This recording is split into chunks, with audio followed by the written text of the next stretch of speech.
you do? You go, well, is my shoulders, isn't that body roll? Just do a little breath. Isn't that body roll? So do you need to do more body roll? No, the coaches need to make it sound like it's such an important thing, because you know what? We got to feel important. Me, don't teach it, don't want it, because the kids don't do it. Bam, shoulder. If you put your hand into the shoulder straight away, you take across that fluid dynamic problem we have. If you put it over here, every action, opposite reaction, you're going to go the other side. So then we start to get the top head moving, and then we get the arse following. Okay, so we want to put it in. If we're the guys, we put it in. Okay, thumb first, and then we want to breathe. So guys, the differences between you guys and what you guys are doing is, when we don't turn our head to breathe, we turn the whole damn thing. You want your belly button, the whole thing's going to go, watch it. What height do I have? Well, tell the little kid. If you can't see your hand, your head's too low.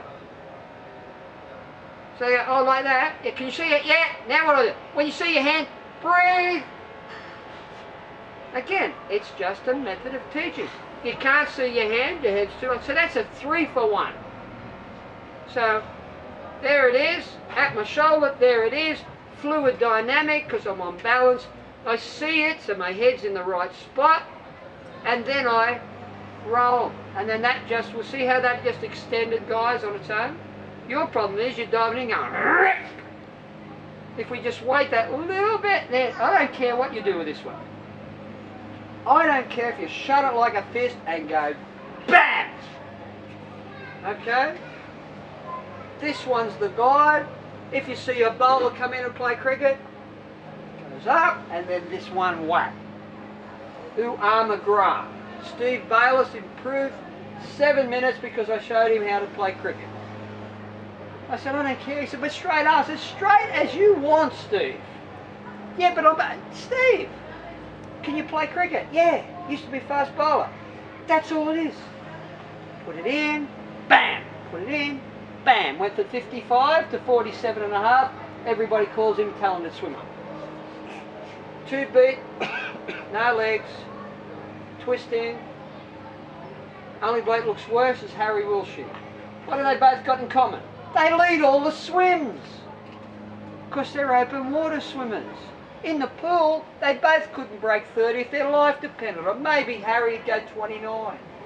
29. I've got guys who go 25.5 and get out in 57 minutes, because their technique is not right for distance swimming. So all I'm saying, guys, it's that easy, and nearly all you just do it because you've got the one side breathing, you've obviously read some stuff, but you're so tight thinking of the other stuff. Forget the other stuff. They're out, bam. Now when we say, well, where's the total body force? Well, it comes from your hips. So that twist on there, and then I bring it back, and I bring the whole thing back. Where do I bring it over here? No. Bring it back to the shoulder. Whack! So then I'm on balance. But what about my body roll that side? Forget about that side. There and back. There and back. Yes, but I've got to get my... No. It'll happen normally. You don't have to think about that. What you've got to think about is getting that twist and getting the hips square in the water, but side on. Well, hang on, if I'm kicking like this, I can't get my hips.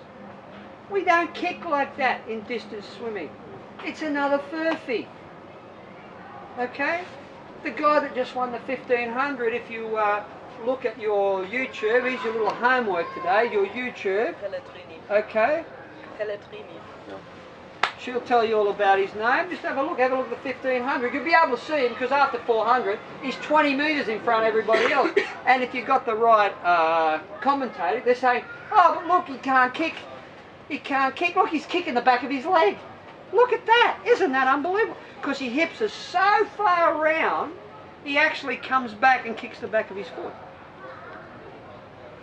That's where you hear about the crossover kick. Now, they'll say to you, that's incredible. Oh, God, if he could only fix that.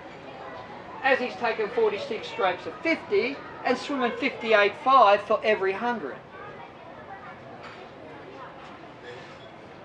Yes, so Coach here will write down where to get it. Okay? And then we've got the other guy, the guy that won the 400, Mark Horton from Australia. Oh, well, he doesn't swim like that because it's 400. Coach will pass on that little bit of experience for you as well, and watch it. The guy is here and just bang, bang. So simple. Next part of that, guys, is left arm not tracking the same as the right arm. Again, I know you've been told you've got to even it up. No, you don't. There's not a good swimmer known to man in the males that has an even straight on both sides. If you watch them swim, it's 1, 2, 1, 2. It's like they're galloping. Because the reason why is, if you have an even stroke, you've got one arm out here, one here. Where's the power face? So when that goes out of the water, this just starts, you decelerate. When you go 1, 2, you've always got one hand here. So when that arm is here, that arm's here. When this arm's here, that arm's here.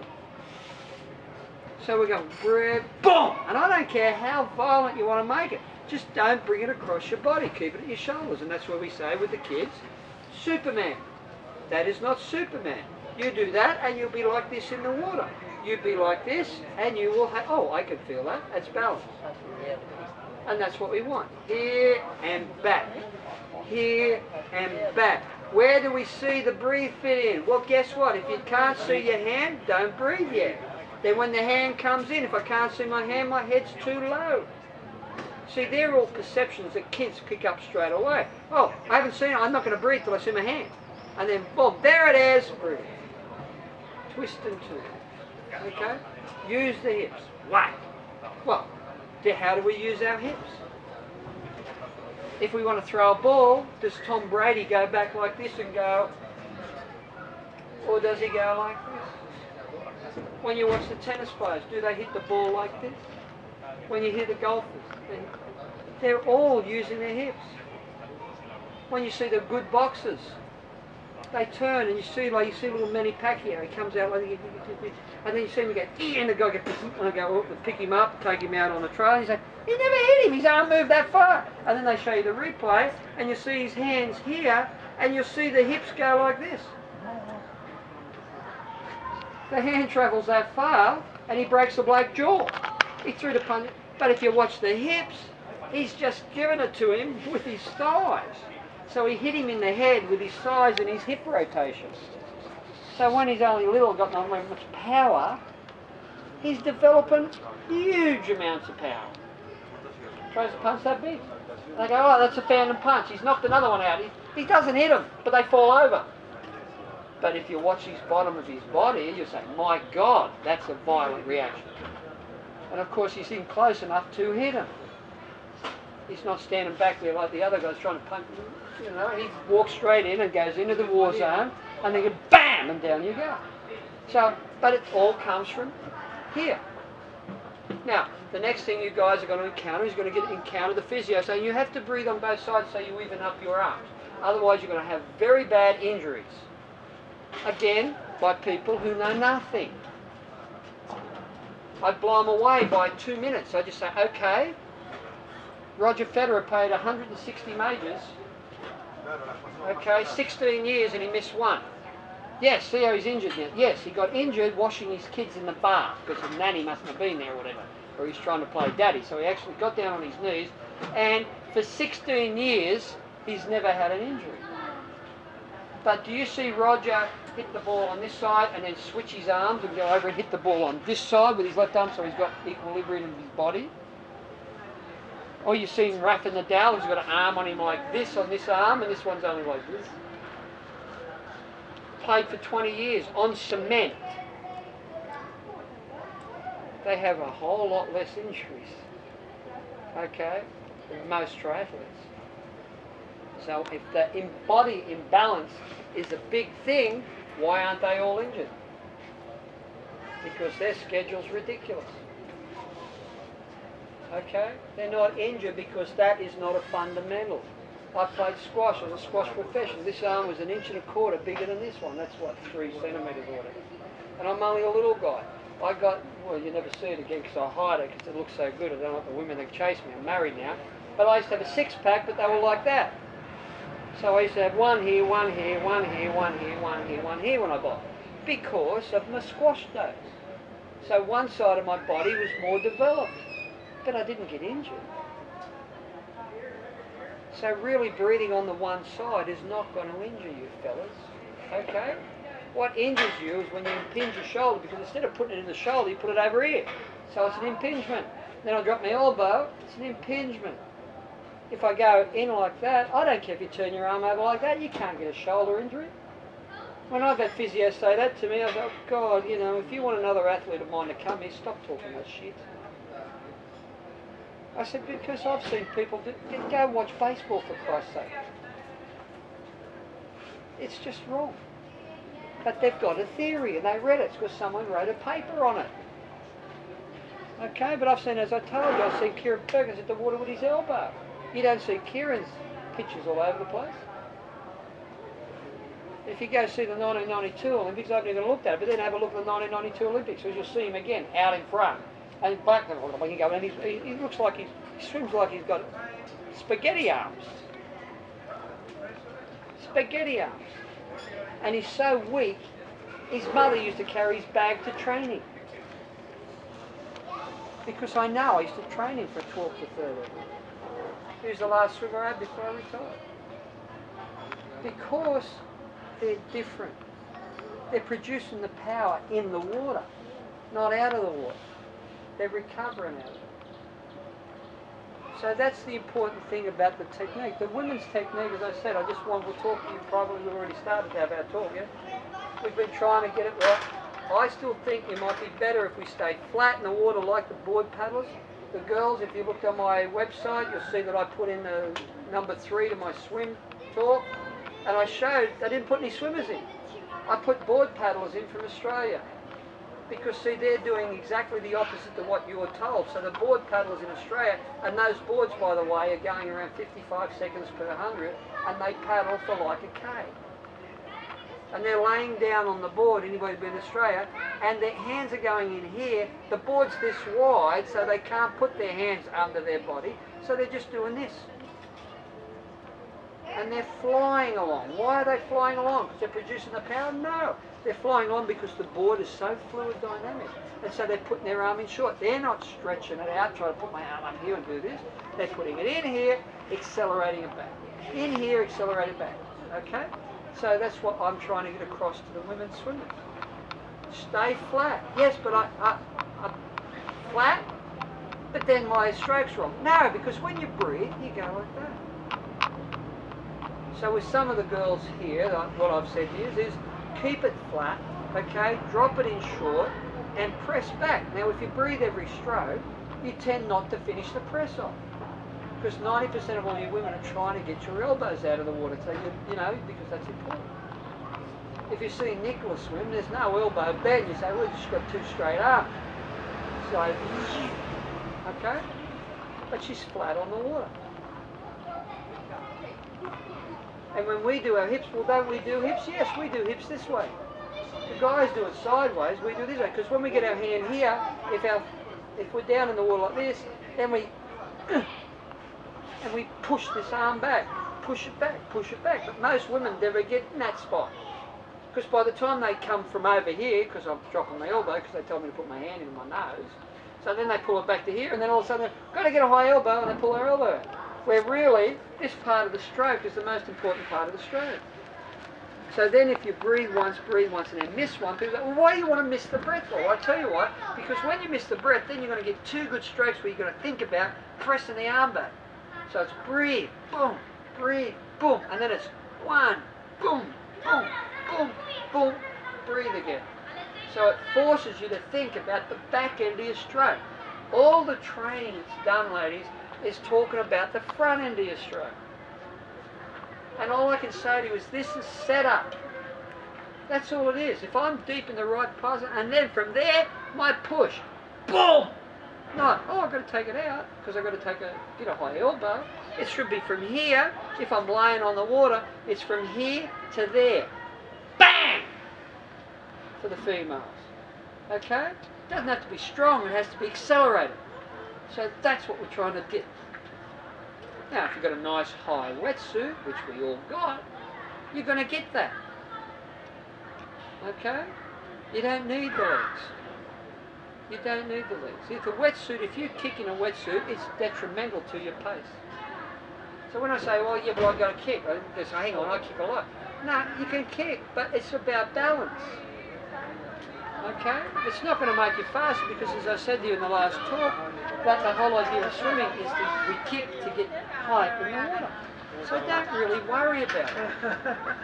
And if you put a pull buoy, and we get to the next thing we get with the gear, we've got the pull buoy and the paddles, and everybody says, oh, I've got to get a small pull buoy because, you know, it's got to hurt, because that's cheating. What's putting a wetsuit on? You've got to get used to a wetsuit. So when I got, the coach has got a couple of things here, unfortunately, because this is the next most important thing. What gear we use, because 90% of the gear that's sold is total horseshit again. So you see this big old ugly pull buoy, she doesn't do a sponsorship for me, but you can see the problems you have with this pull buoy. We try to do some talk with her, and same as everybody, they just don't want to listen. But that's a great pull buoy. It won't last very long, because if you drop it on the ground, you've got to do what Danny does. She buys 5 a season and just gets a box of them, because she drops and snaps it all the time. But that comes off. They think, oh, well, that's different degrees of horseshit. Okay? But, so, you don't even need that, so that's there. And the other thing is, because they're weirdo here, they come apart. So you've got to strap it up, and then, you, as you can see, the boss has fixed these up so it'll last a season. But it's big. Well, is that bad? I can tell you, you know, we're talking about Kieran Perkins. Kieran Perkins used to use a pull buoy twice as big as that. His back never used to get wet, only in the shower. It was that high. And his coach used to say to me, I think he sleeps with it. Because the only time he took it out was his main sets, 3 times a week. Or kick set. 3 times a week, that's the only time he took it out. He used to do medley with it, he used to do everything with it, and then main set, take it out. You see, I can tell you another story about a little girl. I won't tell you the whole story, but I'll just let you know that she won, I seen her from the age of 10. Okay, then I seen her win the World Championship 200 freestyle, go 201 in the women's. Back in the day, 1997 I think it was. Okay, and she never took the pull buoy out. Never took it out. And Declan will be able to tell you because he's trained with them a couple of times. Stephen Bayliss and Bella never take it out because I told her that story. Stephen swim with nothing, that means with his pull buoy. His idea of gear is he puts his band on or put his paddle on. He never takes it out. Wouldn't we all like to go 47 minutes for 3.8? After you used to go 55? Bella 107 down to 53 and a half. And let me tell you, if you see her swim, you'll know it. It doesn't look great, does it? It's like a boxer in the water. Yeah. Because, yeah. Bang, bang, bang, bang, bang, bang. It's like a metronome. Okay? Because she's not trying to feel the water. But she wears the pull buoy all the time. Unless she does band work with those 25s we did the other day, she'll use a band. But then the rest of it's all with this. And then paddles. So don't get a small one, get a big one. Vinny's got a great one as well, if you have a look at his at the pool. Okay, and it is European. I don't know how he got it, but he's got one. It's a Swedish yes. company make those maelstrom, and that's the black ones? Yeah, black and red, yeah. So, get a big one. Okay, girls, get a big one. Okay? Then we got the paddles. Well, we said to a couple of the guys, we set it on the pool deck. I'll just use these just to give you a bit of an idea. Because I've been playing with these. These I used to use them in my swim days, and I give them away because you can't buy them anywhere. Then I got onto a couple of pair, and a couple of people had them. And so we use these as a multifunctional paddle, because as I was telling the guys on the pool deck, if you get some of those paddles, you see some of the paddles you've got are very round. They're made that way for a reason. They're basically made 25 to 30 years ago to make people who get their arms too much under their body, they make the round ones so when you put your pressure on them, they take your hands out wide. So if you're already out wide and you wear a pair of them, you're slowing yourself down. Because again, like the gym, you're talking about doing the wrong stuff. Okay, if you've got the one that's cut out on the inside, that's for people who swim wide and you want them to bring their hands in. Because the design of the paddle, if they just press on the water, will bring the paddle in normally. So again, now some of you guys have got you bought the Deer Speedo ones, which, you know, you're trying to do the best, but again, the Speedo ones are all concave. So when you put your hand in and try to run it out, the paddles are saying, no you don't, it's got to go to the bottom of the pool. No you don't, can't do it, no! Paddle does it. So then you start getting short in your stroke because the paddle's telling you. Because they were made, back in my day, for 2-beat swimmers, like I'm telling the girls to do. So for people who do not put their hand in and run it out. They're for people who put their hand in and push straight back. So they're completely made for something completely different than your stroke, and I think one of you guys' strokes. Okay? So, unfortunately we can't sell you these because these guys stop. But a good example, we've all seen the yellow Phoenix one that people now hold with their thumb and there's no rubber on it. That's the new Phoenix thing they're trying to sell everybody. Wonderful if you're Michael Phelps, absolute worst paddle the world's ever seen. If you people. Okay? So then these, they used to make these for 20 years. They stopped making these because they're trying to sell the other ones. So we've already said to them, we'll put an order in for 1,000. We don't make them anymore. Buy this one. Your coach doesn't know what he's talking about. Okay? I was making paddles when this dickhead that said that wasn't even alive. So again, marketing manager, doesn't know anything about swimming, got no idea. But see, so this one we use because it works for both. It's small at the front, so if you've got to go like that, it's no problem. It's flat, so if you put it in, you can run it out. So the men and the women can actually use this particular paddle. But you notice, oh, isn't it funny? It's got wings on it. So instead of finishing like all the other paddles, it's got wings. Well, the reason why this paddle I love for the non-swimmers is because when you get to here, okay, if you want to get it out, you've got to push. And then all of a sudden, all the water is being caught here. So you've actually got a ledge to push against. So it's making you do the back end of your stroke. So if you're a male, you can put it in, boom, run it out, then press because it's not hard because there's not much surface area at the front. But then you get to here and go, holy shit, there's surface area all over your arm. Now, when you've got another round paddle, somebody got another paddle I want to show me, I can just go through. Yours will be fine. Well, we can look at that, yeah. Because, okay, this is a good example. It's a small one, so it fits her. Again, I would have the strap on the back, so we can actually finish off. Because if you haven't got the strap on the back, you pull it out early, so the paddle doesn't come off your hand. But this one's a funny one. Speedo made this and tried to do both. So they cut a little bit out here and then put a whole lot here. So this doesn't actually bring your hand in because when you get to here, you've got all the surface area. So if you're out here wide, you're going to stay there. But again, this particular paddle, if we did some, shall we say, surgery on it, would be fine. But this works more for people that have got a stroke right putting it in at their nose. Because it'll force you to push out. Alright. So anybody else got any other paddles? Okay, so the next thing is you might look at this and say, that's a bit funny, it's all chopped up. If you're in Europe and you understand decathlon, they actually make stuff and don't try to charge the death out of it. So this costs £7 or €7. Now what it is, they make a bigger one because remember, all the paddles and that are made for swimmers, good swimmers. So, you know, when you say, oh God, I got to get the large because I'm a male, no.